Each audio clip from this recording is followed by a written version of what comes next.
حديث اليوم وحديث مانتا. إنه الخلق العظيم المجتبى وهو مشكاة الفضيلة والمعين فمحمد قد تجلى رحمة للعالمين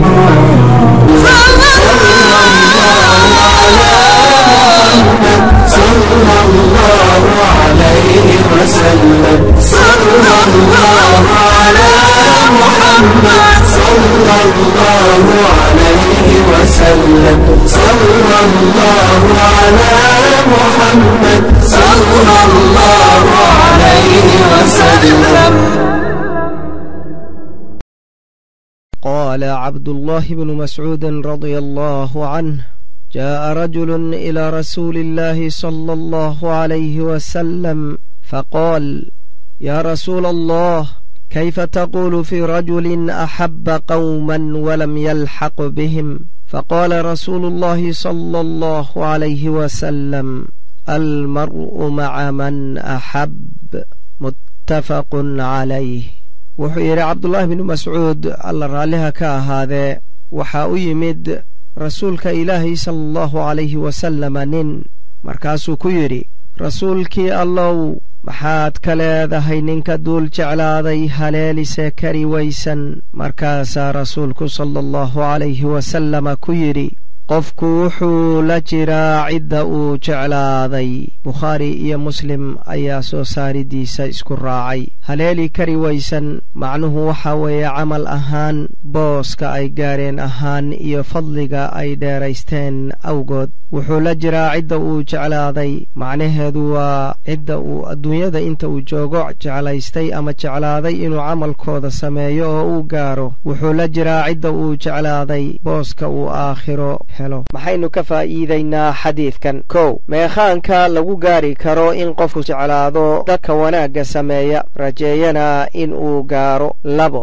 isku dayga dhabta ah ee uu qofku sameeyo si uu u gaaro dadkaas wan wanaagsan iyo sida rabbi uga abaalmariyo qofkaas. fiiri, waa haleeli kari waayey ee iskama fadhiyo oo hammi aan camal la socon kuma uu jiro. saddex, jacaylka dhabta ah ee alle iyo rasuulkiisa sallallahu alayhi wasallam la jeclaado waxaa calaamad u ah in la raaco rasuulka iyo sunnadiisa sida qur'aanku caddeeyey. afar, jacaylka alle iyo rasuulkiisa oo la jeclaado ee dhabta ah waa cibaado la iska abaalmarin doono oo qofka wax tari doonta. shan, qofkii qof wanaagsan alle dartii ugu jeclaada wanaaggaas, isaga iyo qofka uu jeclaaday waa la kulmin doonaa camalkiisubaha ka hooseeye. lix, jeclaantu waa camal qalbiga ka fusha. qofkuna qofka uu jeclaaday alle adeecidda uu allaah adeecay ayuu ku jeclaaday. markaas ayaa alle kii qaabkaas wax u jeclaaday ka abaalmariyey, ileen waa qani deeqsi ah alle. toddoba, wax in sida alle uu raalliga uga yahay loo jeclaado waxaa barbar socda in alle dartii waxa uu necab yahay loo necbaado. labadoodan oo isla socda ayaana nebigu sallallahu alayhi wasallam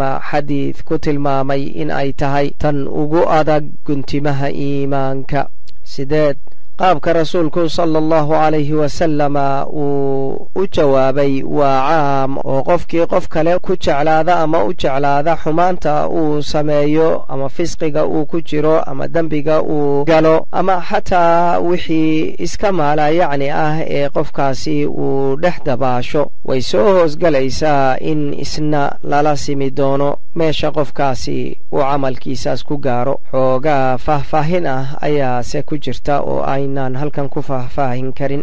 sagaal, cid kasta oo alle jecel raacdana nabiga sallallahu alayhi wasallam waa in uu qofku jeclaantaas uu nabiga alle iyo rasuulkiisa jecel yahay raacayna ku jeclaada. cid kasta oo alle neceb diidana raacidiisa waa in uu qofku naca. toban, iska yeelyeelidda isu ekaysiinta iyo iska doonidda dadka fiicfiican ee ahlu khayrka ah iyo in camalkoodoo kale la sameeyo waa arrin fiican. kudayashada qaab hadalkii dhan dhaqankii iyo afcaashii nebiga sala allahu calayhi waaalihi wasalam iyadu waa ka sii duwan tahay oo calaamad bayba u tahay in aad jeceshahay alle iyo rasuulkiisa sala allahu calayhi wasalam xadiidkani waa xadiid aad iyo aad u qiimo weyn wax badanna inoo bidhaaminaya kumana soo koobi karno intaas balse waxaannu idinka tegaynaa intaaynu ka gaarayno xadiidka ku xiga ricaayada allah والسلام عليكم ورحمة الله. إنه الخلق العظيم المجتبى وهو مشكاة الفضيلة والمعين فمحمد قد تجلى رحمة للعالمين